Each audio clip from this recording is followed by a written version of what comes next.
வணக்கம். அன்பார்ந்த இணையதள நேயர்களை மீண்டும் www.qcrc.in என்ற இணையதளத்திற்காக நியூஸ் தமிழ் செய்தியறிக்கையில் உங்களை சந்திப்பதில் பெருமகிழ்ச்சி அடைகிறோம். இன்று 29 அக்டோபர் 2009க்கான முக்கிய செய்திகளை தற்போது பார்க்கலாம். மகாத்மா காந்தியின் கடிதங்கள் அரிய பொருட்களை லண்டனில் விலை கொடுத்து வாங்கியிருந்த லண்டன் வாழ் தொழிலதிபர்கள் அந்த பொருட்களை இந்திய ஜனாதிபதி பிரதீபா பட்டேலிடம் வழங்கியதாக லண்டனிலிருந்து தகவல்கள் வெளிவந்து கொண்டிருக்கிறது.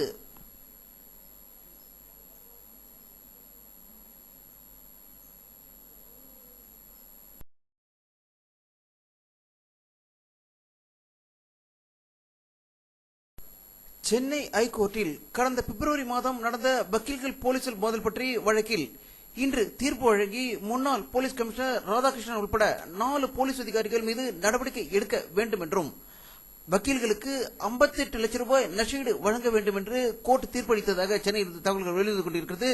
இதை பற்றி நம்முடைய அரசியல் கருத்து கேட்டபோது தமிழக மக்களின் வரிப்பணத்திலிருந்து 58 லட்சத்தை கொடுப்பதற்கு பதிலாக அந்த போலீஸ்காரர்களின் சம்பளம் மற்றும் ஊக்கத்தொகையிலிருந்து பணத்தை கொடுக்க வேண்டும். இது தூண்டிவிட்ட தமிழக அமைச்சர் யார் என்று அறிந்து அவருடைய சொத்துக்களில் இருந்து பணத்தை கொடுத்தால் மக்கள் நிம்மதியடைவார்கள் என்று வல்லுநர்கள் கருத்து வெளியிட்டிருக்கிறார்கள்.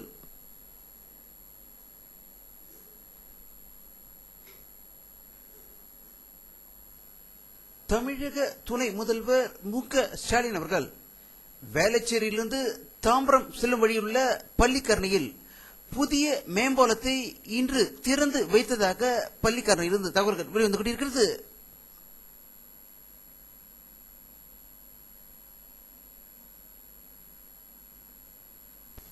ராமேஸ்வரத்திலிருந்து கடலுக்கு மீன்பிடிக்க சென்ற ராமேஸ்வர மீனவர்களை ராட்சச இலங்கை ராணுவத்தினர் மீனவர்களை கடுமையாக தாக்கி படகுகளை சேதப்படுத்தியதாகவும் மக்கள் உயிருக்கு பயந்து ராமேஸ்வரம் கரை திரும்பியதாக ராமேஸ்வரத்தின் செய்திகள் வெளிவந்து கொண்டிருக்கிறது. இதில் சீன ராணுவ வீரர்களும் இருப்பதாக தகவல்கள் வெளிவந்து கொண்டிருக்கிறது.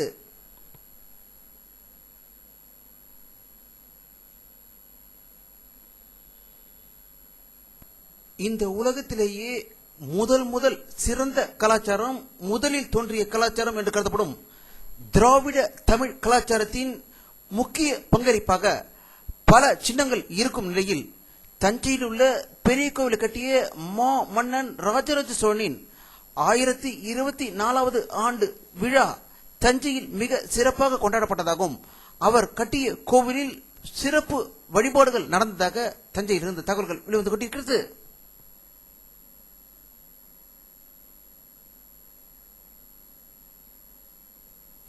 கர்நாடக மாநிலத்தில் உள்ள நிலத்தில் உள்ள கனிமங்களை சுரண்டி எடுத்து அதன் மூலம் கோடீஸ்வரர்களான ரெட்டி சகோதரர்களுக்கும் கர்நாடக முதல்வர் எடியூரப்பாவுக்கும் பனிப்போர் நடந்து வருவதால் ஆட்சி கவிழும் நிலையில் இருப்பதாகவும் ரெட்டி சகோதரர்கள் எடியூரப்பா மீது பயங்கர குற்றச்சாட்டுகளை கூறி வருவதாகவும் சோபனா என்ற மந்திரிக்கு அவர் முக்கியத்துவம் அளிக்கிறதாக கூறி வருவதாகவும் இதனால் பெங்களூரில் பரபரப்பு ஏற்பட்டுள்ளதாக பெங்களூரில் தகவல்கள் வெளிவந்து கொண்டிருக்கிறது.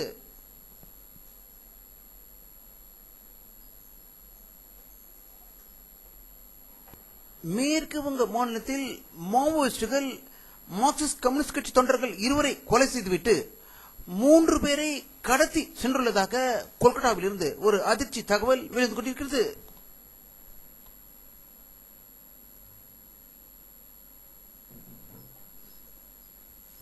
ஜெய்ப்பூரில் எண்ணெய் கிடங்கில் இன்று ஏற்பட்ட பயங்கர தீ விபத்தில் 5 பேர் உடல் கருகி இறந்ததாகவும் பலர் படுகாயம் அடைந்ததாக ஒரு அதிர்ச்சி தகவல் ஜெய்ப்பூரில் இருந்து வெளிவந்து கொண்டிருக்கிறது.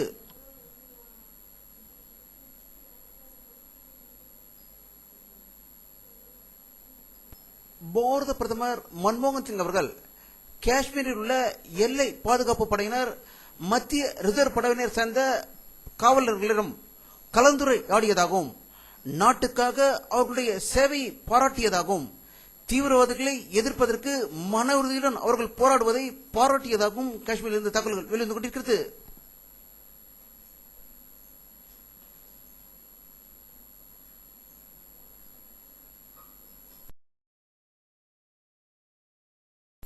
மகாராஷ்டிர மாநிலத்தில் தேசியவாத காங்கிரசும் காங்கிரஸ் கட்சியும் கூட்டணி அமைத்து வெற்றி பெற்றதை தொடர்ந்து அமைச்சர் பதவிகளை பிரித்துக் கொள்வதற்கு ஒருவருக்கொருவர் அடித்துக் கொள்வதாகவும் மகாராஷ்டிரா மாநிலத்தில் அதிக வருவாயை சுருட்டும் பதவியை தேசிய காங்கிரஸ் கேட்பதாகவும் அதே பதவியை காங்கிரஸ் கேட்பதால் குழப்பம் ஏற்பட்டுள்ளதாகவும் இதற்கிடையில் சிவசேனா தேசியவாத காங்கிரசுக்கு முதல்வர் பதவி வழங்கப்படும் என்று கூறியதற்கு அந்த கட்சியின் தலைவர் சரத்பவார் இதை மறுத்துள்ளதாகவும் இது ஒரு அரசியல் விளையாட்டு என்று கூறியதாக மும்பையிலிருந்து தகவல்கள் வெளிவந்து கொண்டிருக்கிறது.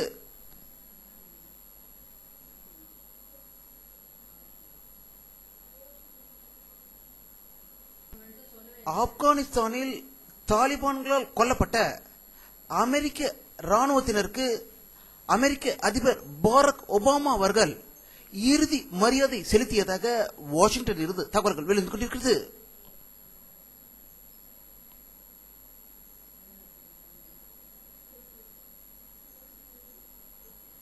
வடகொரியா கடைசியாக அனுப்பிய ஏவுகணை சோதனை தோல்வி அடைந்ததாகவும் இது வெற்றி பெறவில்லை என்று அதிகாரப்பூர்வ தகவல்கள் வெளியிட்டுள்ளதாக தகவல்கள் வெளிவந்து கொண்டிருக்கிறது.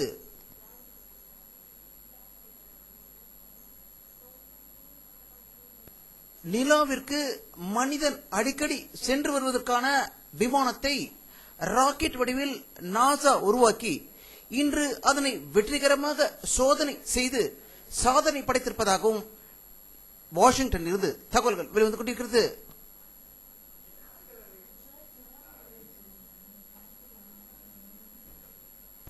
அடுத்த ஆண்டு டெல்லியில் நடக்க இருக்கும் காமன்வெல்த் போட்டிகளுக்கான ஜோதியை லண்டன் எலிசபெத் ராணி அவர்கள் இந்திய ஜனாதிபதி பிரதீபாவிடம் இன்று முறைப்படி வழங்கியதாக லண்டனில் தகவல்கள் வெளிவந்து கொண்டிருக்கிறது.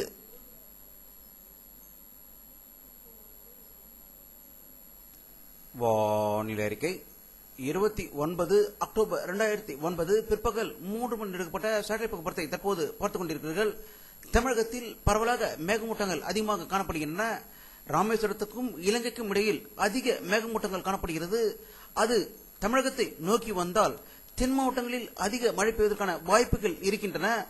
சென்னைக்கு அருகில் செங்கல்பட்டு விழுப்புரம் மாவட்டங்களில் மேகமூட்டங்கள் இருப்பதால் அங்கு அதிக மழை பெய்து கொண்டிருப்பதாக தகவல்கள் வெளிவந்து கொண்டிருக்கிறது. இரவு நேரங்களில் குளிர் அதிகமாக இருப்பதாகவே தகவல்கள் வெளிவந்து கொண்டிருக்கிறது.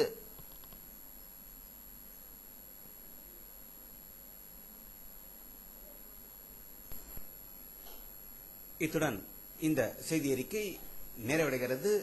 மீண்டும் நியூஸ் தமிழ் செய்தி அறிக்கையில் உங்களை சந்திக்கும் வரை உங்களிடமிருந்து விடைபெறுவது உங்கள் கே பாலாஜி.